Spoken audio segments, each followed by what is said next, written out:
할렐루야. 오늘도 참으로 좋은 날입니다. 저는 오늘 요한복음 18장 28절에서 40절 말씀을 본문으로 거짓 종교와 무능한 정치라고 하는 말씀을 전하고자 합니다. 이 시간 말씀을 듣는 모든 분들에게 하나님께서 은혜 주시기를 원합니다. 고대 국가에서 정치는 종교와 뗄 수 없는 관계였는데요. 그래서 많은 왕들은 통치권을 정당화하는 데 있어서 종교를 사용해 왔고요. 거짓 종교와 무능한 정치에 의해서 백성은 고통을 당했습니다. 예수님께서 재판을 받으시는 모습은 바로 이러한 마치 껍데기만 남은 유대교회의 거짓 종교와 무능한 정치의 본질을 잘 보여주고 있습니다. 유대 사람들은 예수님을 로마 총독의 관정으로 끌고 갔는데요. 자신들은 그 관정 안에 들어가지 않았습니다. 왜냐하면 그들의 보기에 이방인들이 사는 관정은 부정했고요. 유월절 식사에 참석하려면 부정에 오염되지 말아야 했기 때문이었습니다.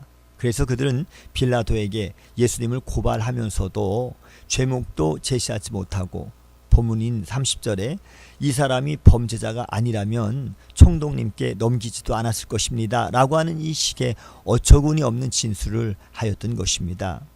유대인들은 예수님의 사형을 집행함에 있어서 빌라도의 손을 빌린 것이지요. 그 이유는 자기들이 직접 예수님을 죽이면 부정하게 되어서 유월절에 참여할 수 없고, 그렇다고 해서 명절 이후로 미루자니 다음 기회가 있으리라고 하는 확신이 없었기 때문이었습니다.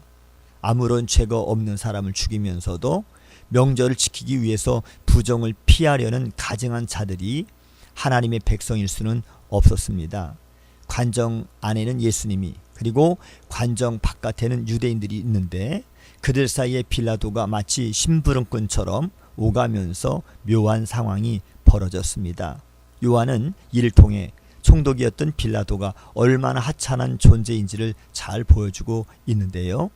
유대인들 때문에 관정 밖으로 나왔던 빌라도는 다시 안으로 들어가서 예수님이 유대인의 왕인지를 묻습니다. 즉 예수님께서 로마의 권세에 도전하는, 그리고 대항하는 군사 지도자인지를 묻는 질문인데요. 빌라도는 예수님께서 로마의 권세에 위협적인지의 그런 여부에만 관심이 있었던 것입니다. 예수님은 이 세상에 속하지 않은 진리에 속한 왕이십니다. 하지만 빌라도는 예수님이 무엇을 하셨는지도 모르고 진리가 무엇인지도 몰랐던 것입니다. 다만 그는 로마법에 근거해 볼 때에 예수님께 죄가 없다는 사실만 확실하게 알았습니다. 많은 정치인이 명분을 내세우고 그리고 정치 철학을 말하며 이상적인 사회를 제시하지만 사실 세상의 정치 권력은 진리가 무엇인지를 알지 못하며 그저 사람들 사이에 이리저리 휩쓸리는 자들에 불과한 것입니다.